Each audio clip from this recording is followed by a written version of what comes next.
ఏంటమ్మా ఇలా వచ్చేసావేంటి ఇంత త్వరగా? భూమితో ఏం మాట్లాడావు? ఎందుకమ్మా అలా కంగారు పడుతున్నావేంటి అని అడుగుతూ ఉంటే, అవునమ్మా, ఏ సమాధానం చెప్పకుండా అలా చూస్తున్నావేంటి? నీ బుగ్గ మీద ఈ ముద్దు మరకేంటమ్మా అని పూరి అడుగుతూ ఉంటే, అది ముద్దు పెట్టేసిందే. ఏంటమ్మా, భూమి ముద్దు పెట్టేసిందా? భూమి ముద్దు పెట్టడం కాదు, నక్షత్రం ముద్దు పెట్టింది కదా అమ్మా. అలాగే చేసింది నాకు కూడా. ఏంట్రా, నీకు నక్షత్రం ముద్దు పెట్టిందా? అంటే ఆ రోజు పార్టీకి వెళ్ళాను కదమ్మా, నాకు కూడా అలాగే ముద్దు పెట్టాలని అనుకుంది. ఏంట్రా, అసలు ఆ నక్షత్రం ఏంటి నిన్ను ప్రేమిస్తుందని అలా అంటుందేంటి? నాకేం అర్థం కావట్లేదు. తను అలాగే మాట్లాడుతుందమ్మా. తన మాటలు నువ్వేమీ సీరియస్గా తీసుకోకు. ఎందుకంటే నేను ప్రేమిస్తున్నానని తను అనుకుంటుంది. నేను ప్రేమించట్లేదన్న విషయం తనకు ఎంత చెప్పినా తను అర్థం చేసుకోవట్లేదు. ఎందుకురా మరి అలా ఎందుకు అనుకుంటుంది? అసలు నువ్వు ఏమడిగావమ్మా? మా ఇంటి కోడలిగా వస్తావా అని అడిగాను. చెంగుమని వస్తాను అని అంది. ఏంటి? అప్పుడే నక్షత్రం చూశానురా. నక్షత్రం చూసి ఒక్కసారిగా షాక్ అయిపోయాను. నాకు బావంటే ఇష్టం, బావ లేకుండా నేను ఉండలేను, నేనంటే ఇష్టమే అని తెలుసు, కానీ బయటపడట్లేదని చెప్పింది. నేను ప్రేమించాను అనుకొని నా చుట్టూ తిరుగుతుందమ్మా. ఎంత చెప్పినా అర్థం కావట్లేదు. అయినా శరత్చంద్ర కూతుర్ని ప్రేమిస్తానని నువ్వెలా అనుకున్నావు? నక్షత్రం మా బావ నన్ను ప్రేమిస్తున్నాడని నా దగ్గర నోరు జారినట్టే. ఇంకెవరి దగ్గరైనా ఇలాగే నోరు జారితే ఎలారా? ఆ ఒక్క మాట చాలు కదరా మళ్ళీ గొడవలు, బాధలు సంభవించడానికి. అమ్మ, నువ్వేమీ టెన్షన్ పడకు. ఆ నక్షత్రాన్ని ఎలా కట్ చేయాలో నాకు బాగా తెలుసు. భూమి అనుకుని నక్షత్రతో మాట్లాడాను కాబట్టి సరిపోయిందమ్మా. లేదంటే ఆ అపూర్వ ఉండుంటే ఈ పాటికే ఇక్కడ ఉన్న టెంటు అంటుకునేది అని అనగానే గగన్ నవ్వుకుంటూ ఉంటాడు. నోరు మువ్వియవే, చేసిందంతా చేసి మళ్ళీ సలహాలు ఇస్తున్నావా అని శారద అంటూ ఉంటుంది. అవునరా, మన భూమి ఎక్కడ ఉందిరా? కనిపించట్లేదేంటి? అదిగో అమ్మ, అక్కడేమో కూరగాయల దగ్గరికి వస్తుంది కదా అని విధంగా అంటూ ఉండగా అదే సమయానికి భూమి అటుగా నడుచుకుంటూ వస్తూ ఉంటుంది. అమ్మా, కూరగాయలు ఎక్కడమ్మా? కనిపించట్లేదో? అంటే నక్షత్ర తేలేదా ఆంటీ? తీసుకొని రాలేదమ్మా. తీసుకొని వస్తానని చెప్పేసి ఇంకా తీసుకొని రాలేదా అని అంటూ వెంటనే వాటర్ ట్యాంక్ వద్దకు వచ్చి చూసేసరికి అక్కడ కూరగాయలను చూసి, అమ్మో, ఇక్కడే వదిలేసిపోయిందా? అయినా కూరగాయలను కడిగి తెస్తానని అన్నప్పుడు నేనెలా నమ్మాను? ఛ, అసలు ఇలా చేస్తుందని అనుకోలేదు. అది అడినప్పుడే అక్కడే ఉంటే అయిపోయేది. ఛ అని విధంగా అంటూ ఉండగా అదే సమయానికి చెర్రీ వస్తాడు. May I help you? వద్దులేండి, ఇది చిన్న పనే కదా. చిన్న పని నువ్వు చేస్తే నేను చూస్తూ ఉండాలా? నువ్వు చేసే ఏ చిన్న పనైనా సరే, నాకది చాలా పెద్ద పని. I will help you. ఓ మాట అడుగుతాను, చెప్తావా అని భూమి అనగానే, ఏమనుకోవు కదా? సరే అడుగు. వద్దులే, అడుగుతానని అన్నావు కదా, చెప్పు చెప్పు, లేదంటే నిద్ర పట్టదు. వద్దులే, ఫీల్ అవుతావు. అమ్మమ్మమ్మ, సగం సగం చెప్పేస్తే వదిలేస్తే నేను ఊరుకోను. చెప్పాల్సిందే. ఏమైనా అనుకుంటారేమో. ఏం చెప్పాలనుకుంటున్నావో సూటిగా చెప్పు. టెన్షన్ వచ్చేస్తుంది. ఏమనుకోకుండా అడిగేసేయి అని అంటూ ఉంటే, నీ లైఫ్లో ఎప్పుడైనా యాక్సిడెంట్ అయిందా? యాక్సిడెంటా? లేదే. అంటే అప్పుడప్పుడు అర్థం లేకుండా మాట్లాడుతూ ఉంటావు కదా, తలకేమైనా దెబ్బ తగిలిందేమో అని అలా అడిగాను. ఏంటి, టెస్ట్ చేస్తున్నావా? నిజంగానే అడిగాను. నువ్వెప్పుడు ఇలాగే మాట్లాడతావు ఏడిపిస్తూ.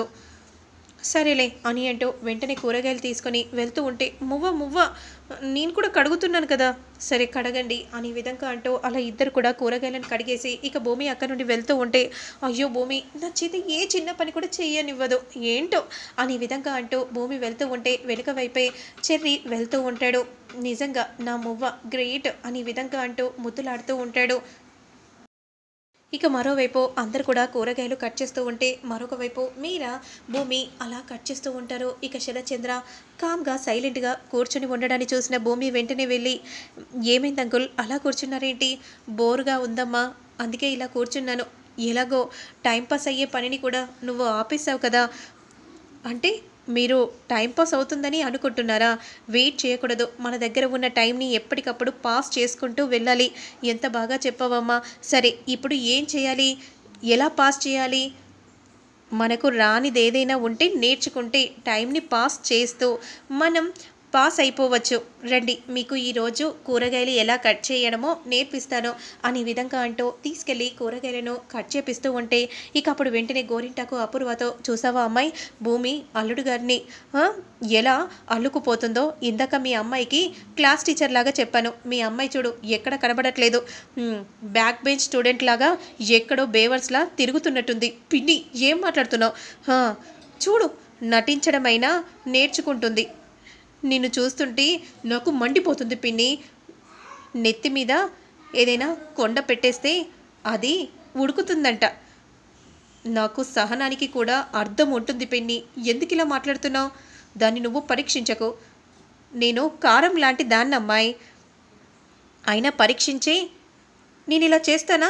ఏవేవో టైంని పాస్ చేయాలి అని అంది కదా, నిన్ను కూడా పాస్ చేయిస్తున్నాను అంటున్నాను. రైమింగ్ భలే కుదిరింది కదా అమ్మాయి. పిన్ని అసలు నీతో ఇక్కడ ఉండడమే వేస్ట్ నిన్ను అనే విధంగా అంటూ రాయిని విసిరబోతూ ఉంటే, అమ్మాయి అమ్మాయి అనే విధంగా అంటూ గోరింటాకు వెళ్తూ ఉంటుంది. ఇక అదే సమయానికి, ఏమండి చూసారా మా అన్నయ్య కూరగాయలు ఎంత చక్కగా కట్ చేస్తున్నారో, మీరేమో అలా చూస్తున్నారేంటి? అదిగో ఆ మిర్చి అందుకో, చకచక చేసేస్తాను, పిచ్చెక్కిస్తాను పో అనే విధంగా అంటూ వెంటనే అలా మిర్చీలు కట్ చేస్తూ ఉంటే, చూడు మా అన్నయ్య మీకంటే ఎక్కువగా కట్ చేస్తున్నారు, త్వరగా కట్ చేస్తున్నారు, అయితే నేను కూడా త్వరగా కట్ చేస్తాను చూడు మీరా అని అంటూ అలా కట్ చేస్తూ ఉంటే శారద మాత్రం సిగ్గుపడిపోతూ కృష్ణప్రసాద్నే చూస్తూ ఉంటుంది. అలా కట్ చేస్తూ ఉండగా ఒక్కసారిగా చెయ్యి కట్ అవుతుంది. ఏంటి అమ్మ అలా చూస్తుంది ఏంటి, దీనికి పిచ్చి పట్టిందా ఏంటి అని పూరి అనుకుంటూ ఉండగా ఒక్కసారిగా చెయ్యి కట్ అవ్వగానే శారద తల్లడిల్లిపోతూ ఉంటుంది. ఏమండి మీ చెయ్యి కట్ అయిందండి, అయ్యో రక్తం పోతుంది అని అంటూ నోట్లో తీసుకొని ఆ వేలిని పెట్టుకోగానే వెంటనే శారద చాలా షాకింగ్గా కోపంగా చూస్తూ ఉంటుంది, బాగా బాధపడిపోతూ. ఇక మరోవైపు మాత్రం, సోదరా నువ్వు ఇక్కడ ఉన్నావా? ఆ బార్డర్ ఈ బార్డర్ వచ్చేసరికి ఇదిగో ఈ టైం అయింది, ఏంటో మనం కలుసుకోవడానికి ఇంత టైం పడుతుంది. సరేలే, అవును నీ మ్యాటర్ ఎక్కడి దాకా వచ్చింది ఏంట్రా? నీదెక్కడి దాకా వచ్చింది? నాదేముంది సోదరా, నీదే చెప్పాలి కదా. ఆ రోజు గుళ్ళో ఏదో జరిగింది, అమ్మాయిని తీసుకెళ్లారని చెప్పావు కదా, ఏం జరిగింది? ఆ అమ్మాయి వెళ్ళిపోయిందా? లేదురా ఉంది. మరి నీ ప్రేమ విషయం ఏమైంది? ఒప్పుకుందా? చెప్పు సోదరా. అంటే ఒప్పుకుందో ఒప్పుకోలేదో తను మౌనంగా ఉంటుందిరా. నాకు ఎలా చెప్పాలో కూడా అర్థం కావట్లేదు. ఒక రకంగా చూడాలంటే తను నన్ను ఇష్టపడుతుందేమో అని అనుకుంటాను, ఇక అప్పుడే లేదు అని మళ్ళీ అనుకుంటాను. అవునా సోదరా? అయితే ఖచ్చితంగా ఏదో ఒకటి చేయాలి సోదరా. అంటే నేనేం చేయాలి? తను నిన్ను ఇష్టపడుతుందో లేదో అని నువ్వు తెలుసుకోవాలి. అదే నాకు తెలియట్లేదు. నేనేం చెప్పినా వింటుంది, చూస్తుంది, కానీ దానికి రిప్లై మాత్రం ఉండదు. అయితే ఒంటరిగా దొరుకుతుంది కదా, అప్పుడు నువ్వు ముద్దు పెట్టేసే సోదరా. ఏంట్రా నువ్వు అంటుంది? అవును సోదరా, ముద్దు పెడితే ఏమనకపోతే నీ మీద ఇష్టం ఉన్నట్టు, లేదు అంటే నిన్ను కొట్టిందంటే ఇష్టం లేనట్టు. ఇష్టం ఉంటే అలా చేస్తుంది, ఇష్టం లేకుంటే ఇలా చేస్తుంది. నిజంగా ఒక మంచి ప్లాన్ ఇచ్చావు. ఇప్పుడు నేను వెంటనే అదే ప్లాన్లో ఉంటాను. అయితే ఎక్కడ ఉంది సోదరా? ఇక్కడే ఉంది. ఏంటి ఇక్కడ ఉందా? ఎవరు సోదరా? భూమి అని చెప్తే నువ్వు అందరికీ చెప్పేస్తావు. ఆ తరువాత నీకు భూమి నన్ను కోప్పడుతుంది, అందుకేరా నీకు చెప్పట్లేదు అని విధంగా మనసులో అనుకుంటూ, సరేలేరా నేను అవసరం వచ్చినప్పుడు టైం వచ్చినప్పుడు మీకు చూపిస్తానులే. సరే సోదరా, నేను చెప్పిన పని మాత్రం నువ్వు తప్పకో. సరే సరే అని విధంగా అంటూ ఇక వెళ్తూ ఉండగా భూమి అటుగా వస్తూ ఉంటుంది. నా మువ్వ ఇలా వస్తుంది, నేను కూడా ఒంటరిగా దొరికింది కదా, అదే పనిలో ఉంటాను అని అంటూ ఇద్దరు కూడా అలా భూమి దగ్గరికి నడుచుకుంటూ వెళ్తూ ఉంటారు. మరి ఆ తర్వాత ఏం జరుగుతుంది అనేది మళ్ళీ నేను నెక్స్ట్ వీడియోలో అప్లోడ్ చేస్తాను.